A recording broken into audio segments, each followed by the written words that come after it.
Stebuklinga piliulė svoriui mesti. Tikiuosi neminu ant pirštų, bet graudus reikalas, kai žmonės įsikala savo į galvą frazes kaip mano genetika tokia, mano stambus kaulai, man labai lengvai auga svoris ir panašias. Gerai, tarkim, yra tame tiesos. Bet žinai, koks tas stebuklingas receptas iš viso to išeiti?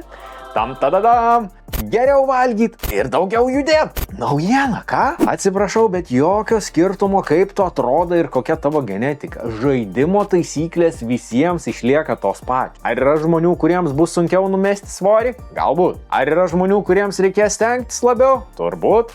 Bet gyvenimas ir nėra teisingas. Užtat esi maksimaliai neteisingas savo, jei suteiki savo priežastį feilinti, verkšlendamas dėl tos neteisybės, genetikos ar kaulų. Stebuklinga piliulė yra tokia. Nustoti teisintis ir pradėti daryti. Juk tikrai gali kažką nors čiut geriau dėl savo mitybos padaryti. Juk tikrai gali nors čiut kažką su savo judėjimu padaryti. Dar šiandien.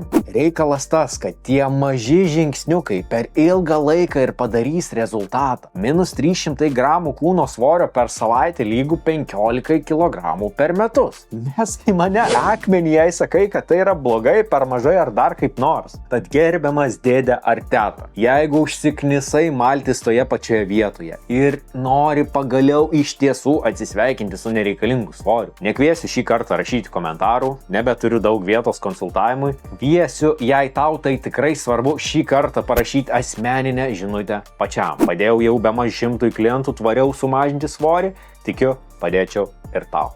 Parašyk. Iki.